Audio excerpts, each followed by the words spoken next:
Good morning, everyone, and thank you for this opportunity to provide you with a brief update on our plans to return to in-person worship. As Bruce mentioned, my name is Justin. I'm the Deputy People's Warden here, and I'll give you a snapshot of what we're doing to get ready for that great return. As you may know, the Diocese of Ottawa has decided to allow Anglican churches to return to in-person worship as early as September, if everything keeps going as well as it has been going. That means that we are planning to have a service here on September 6th that would invite people to attend in person. The diocese has also highlighted to us that there are particular risks around COVID infection, closed spaces, close contact, and crowded spaces. Those 3 C's are really important to think about as we try to do in-person church again. We know that those are common parts of gathering together, those 3 C's, so we have to work especially hard as a church to mitigate the risks. So for this reason, when we do gather in September, there will be many measures in place to keep everyone safe. We have been asked by the planning team at the diocesan office to keep our numbers to the lesser of 1/3 the building capacity, or 50 people. Now, in our case, that will be 50 people attending. Masks will be mandatory. We will practice physical distancing. There will be contact tracing, and we will be disinfecting all of the touch areas of the space here. A lot of other measures will be in place as well, but I won't get into all those details at this time.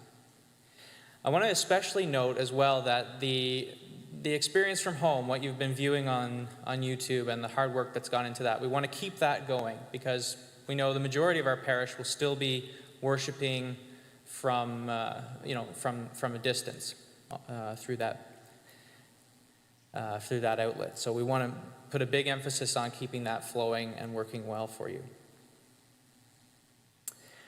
As has been so well described for us in Bishop Peter's homily today, there will be a certain strangeness as we gather. It won't feel immediately normal, but I think it'll feel great, and we will do our best to share that and allow people in groups of 50 to join us over the coming weeks.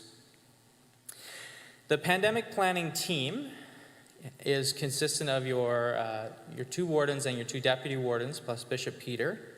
And we're bringing together people with specific skills as needed to provide information, and especially we're drawing on expertise in the parish of people who are already doing pandemic measures in the real world and have on-the-grounds experience in other contexts, retail, healthcare, and have a lot of wisdom to offer. And those parishioners are also people who know the congregation and the building here. So we're drawing together all that knowledge into the team. And our team is going to grow. Over the coming weeks, there will be calls out for volunteer support as we accomplish many of the preparatory tasks to get this building ready and to get all of the cleaning procedures in place. So the work we're doing as a pandemic planning team is divided into 4 main headings, I'll call them. One is the cleaning and disinfecting with all the right materials and following a proper process for that. The second part of it is how to get people registered for a Sunday morning and how to share that registration over time over as many people as who would like to come. Then we have the whole IT and audiovisual side of things that's being worked on to make sure, as I said, the at-home experience flows well. And we'll also, the 4th major thing we're doing is communication. We want to be keeping you updated and making sure everyone is well aware of the plans that are in place as they come together. So we're working from the main way we're tackling these 4 big questions is we're working from the Anglican Diocese of Ottawa, their information package called In This Together, and it's available on the diocesan website. And if you're curious and want to get into some of the nuts and bolts and see how we're thinking this through, I encourage you to go on the website and download the three documents, the three primary, most recent documents that they've released, and you'll see the guidelines there, and you'll see the thought process that we're also going through. Now, if there are questions over and above what's provided there, that material is all based on public health guidelines, but we're also as a team turning to public health guidelines to fill in any gaps we might have in our understanding. And then thirdly, as I mentioned, we're drawing on experienced people in the parish to help us build out these plans. I give you that snapshot of what we're doing so that you have confidence, so you can see more behind the scenes of how we're approaching these plans. As I said, this is our intention to have a service, an in-person worship service on September 6th. As we get ready for that date, these plans are coming together, and there's going to be a lot to do. So we're going to hopefully have a lot of help from the broader parish, and please watch your emails for a call out for volunteers and consider ways you might be able to help.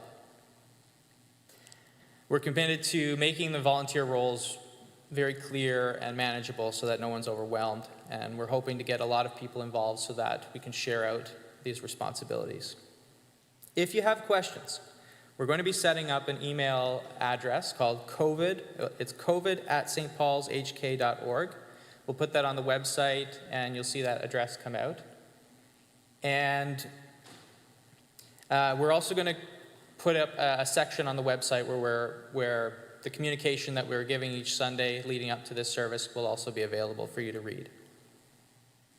Again, thank you for this opportunity, and we look forward to giving you more information in the weeks to come, and we look forward to gathering. Thank you.